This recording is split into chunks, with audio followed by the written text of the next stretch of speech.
नमस्कार दोस्तों, target with PS Parihar channel में आपका स्वागत है।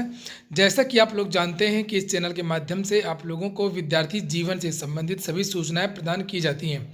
उसी क्रम में आज की इस वीडियो में हम लोग बात करेंगे माध्यमिक शिक्षा सेवा चयन बोर्ड की भर्ती टीजीटी पीजीटी की, और उसके बाद में हम लोग बात करेंगे नई प्राथमिक शिक्षक भर्ती की। सबसे पहले बात कर लेते हैं माध्यमिक शिक्षा सेवा चयन बोर्ड की। जैसा कि आजकल के लगातार समाचार पत्रों में यह सूचना आ रही है कि टीजीटी पीजीटी का विज्ञापन एक बार फिर से देरी से आएगा और जनवरी के लास्ट के महीने में आ सकता है। जब भी अंतिम तिथि आती है तभी से कोई ना कोई नया बहाना विद्यार्थियों को बताया जाता है। पहले ये बताया गया कि 20 तारीख को विज्ञापन आएगा, उसके बाद में बताया गया 25 तक विज्ञापन आएगा, फिर कहा गया कि 31 तक विज्ञापन आ जाएगा। और अब तो कुछ भी कहने से इनकार किया जा रहा है। ना तो छात्रों की बातों का जवाब दिया जा रहा है और ना ही कुछ ठोस चीज़ें बताई जा रही हैं। विद्यार्थी पूरे उत्तर प्रदेश के आक्रोशित हैं, क्योंकि ना तो प्राथमिक शिक्षक भर्ती आ रही है और ना ही माध्यमिक शिक्षा सेवा चयन बोर्ड की भर्ती।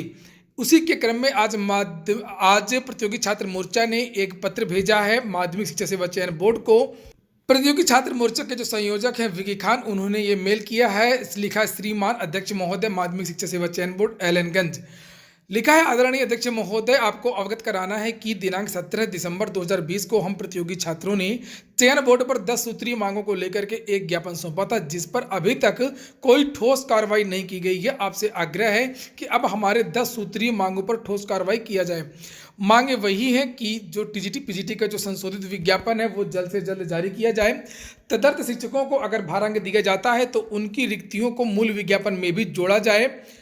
संशोधित विज्ञापन वर्ष 2020 में तदर्थ शिक्षकों को दिए जाने वाले 35 नंबर के भारांक को कम से कम यानी कि अधिकतम जो है 20 अंक ही दिया जाए।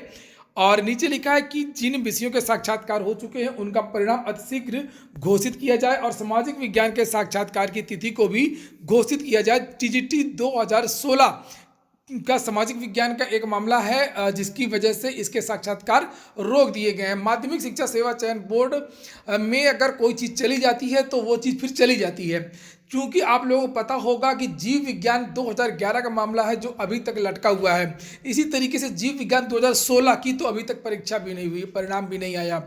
तो ये विद्यार्थी मांग कर रहे हैं और विद्यार्थी डरे हुए हैं कहीं जो सामाजिक विज्ञान वाला मामला है वो इसी तरीके से ना अधर में टंग जाए कि मामला कोर्ट में है और जब मामला कोर्ट से सॉर्ट आउट होगा उसके बाद में ही साक्षात्कार होगा। तो इनकी जो अगली मांग है कि सभी विषयों की प्रतीक्षा सूची भी जारी की जाए।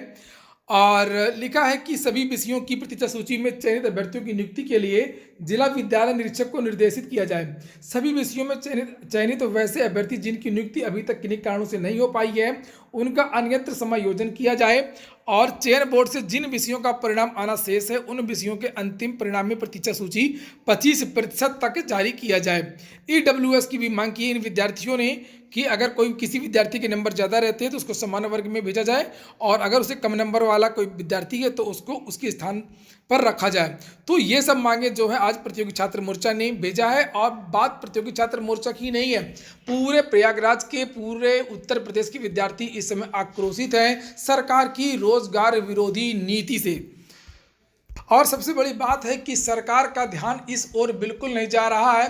जहां पर सरकार का ध्यान छोटी छोटी बातों पर चला जाता है वहीं पर इतनी बड़ी बातें होती हैं। यूपी SSSC में, माध्यमिक शिक्षा सेवा चयन बोर्ड में, चाहे वो दरोगा भर्ती हो या कोई भर्ती हो, उत्तर प्रदेश की इधर मुख्यमंत्री का ध्यान बिल्कुल नहीं जाता है। और ऐसा लगता है कि सरकार की मंशा ही नहीं है उत्तर प्रदेश में विद्यार्थियों को नौकरी देने की। और इसीलिए जो है उत्तर प्रदेश में नई भर्ती का जो विज्ञापन है वो जारी नहीं किया जा रहा है। अगर सरकार की नौकरी देने की मंशा होती तो बहुत सारे यूपी SSSC के ऐसे रिजल्ट हैं जो आ चुके हैं और विद्यार्थियों को नियुक्ति पत्र नहीं दिया जा रहा है।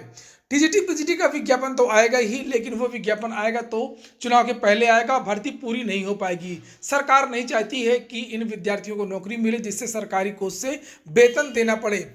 और सरकार है ये जो टीईटी करा लेगी, सीईटी कराएगी और पीईटी कराएगी, इससे सरकार का कोई नुकसान तो होता नहीं है, क्योंकि सरकार इसके जो है फॉर्म के पैसे लेती है। बहुत सारे विद्यार्थी फॉर्म डालते हैं, उसके बाद में मिलता है तो विद्यार्थियों को एक सर्टिफिकेट, लेकिन विद्यार्थियों को चाहिए नौकरी का विज्ञापन जो कि सरकार नहीं देती है। अगर प्राथमिक शिक्षक भर्ती की बात करें तो प्राथमिक शिक्षक भर्ती के बारे में भी जो जानकारी निकल करके आ रही है कि इस समय शासन स्तर पर कुछ भी नहीं हो रहा है। विद्यार्थियों ने इसके लिए भी अभी कुछ दिनों पहले लखनऊ में धरना प्रदर्शन किया था। कुछ दिनों पहले विद्यार्थियों ने ट्विटर अभियान किया था, लेकिन हुआ क्या, हुआ वही जो हमेशा से होता है, कुछ भी नहीं हुआ। सरकार की तरफ से कोई भी आश्वासन नहीं दिया गया, सरकार की तरफ से कुछ भी नहीं बताया गया। ऑडियो है मेरे दोस्तों, वो अब तक का सबसे और जो वर्तमान परिदृश्य हमारे सामने नजर आ रहा है वो बिल्कुल डरावना है। वो हर इंसान को परेशान करके रखा हुआ है जो भी शिक्षक भर्ती का इंतजार कर रहा है। सुपर टेट का और नई शिक्षक भर्ती का कुछ पता नहीं है। टेट की परीक्षा में भी देरी हो रही है। सामने हम सभी जानते हैं कि विधानसभा के चुनाव होने हैं, पंचायत चुनाव होगा, उसके बाद कुछ दिन के बाद विधानसभा के भी चुनाव हो जाएंगे। तो फिर हम लोगों के भविष्य के साथ जिस तरीके से पूरी प्लानिंग के साथ खेला जा रहा है, मैं आज के इस ऑडियो सेशन में मैं सिर्फ इतना कहना चाहता हूं कि क्या उन कोचिंग संस्थानों की कोई जिम्मेदारी नहीं है क्या, जो हमसे पैसे लेकर अपनी जेब भर रहे हैं सिर्फ। साथियों, जब एसएससी के एग्जाम्स और रेलवे के एग्जाम्स नहीं हो रहे थे तो पूरे देश में एसएससी और रेलवे के जो भी कोचिंग संस्थान चल रहे थे, उन्होंने एक ऐसा ही मजबूरी में गवर्नमेंट को एग्जाम्स कराने पड़े, डेट जारी करना पड़ा, एक तरह से डिजिटल स्ट्राइक कर दिया था सभी ने। स्ट्राइक कर दिया था सभी ने। यहाँ यूपी में भी बहुत सारे शिक्षक भर्ती से संबंधित कोचिंग संस्थान चलते हैं जो हमसे करोड़ों करोड़ों रुपए कमाते हैं, लेकिन हमारे हित की बात। वीडियो जो है, विद्यार्थी जो है वो ऑडियो वीडियो से विद्यार्थियों को जागरूक कर रहे हैं, विद्यार्थी संगठित हो रहे हैं।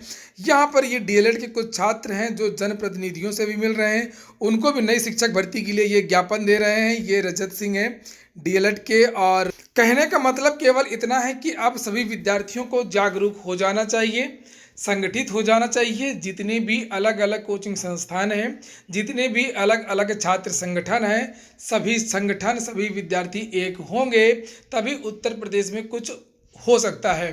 क्योंकि इस तरीके से पहले भी हुआ था, जब रेलवे की परीक्षाओं की तिथि घोषित नहीं हुई थी तब पूरे देश के विद्यार्थियों ने एक तरीके से डिजिटल स्ट्राइक किया था और सरकार को आनन फानन में बहुत जल्द परीक्षा की घोषणा करनी पड़ी। इसी तरीके से अब उत्तर प्रदेश के विद्यार्थियों को भी एकजुट होना होगा, तभी ये जो भर्ती बोर्ड हैं वो सभी काम करेंगे।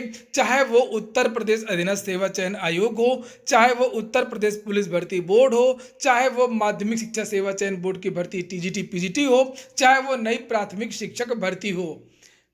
मैं फिर से एक बार बता देना चाहता हूं कि सरकार का कोई भी इरादा नहीं है विद्यार्थियों को नौकरी देने का। यह हो गया आज का वीडियो अगर आपको अच्छा लगा हो तो लाइक अवश्य कर दिया करें। अगर शेयर कर सकते हो तो बिल्कुल इस तरीके के वीडियोस को बहुत ज़्यादा शेयर कर दिया करें।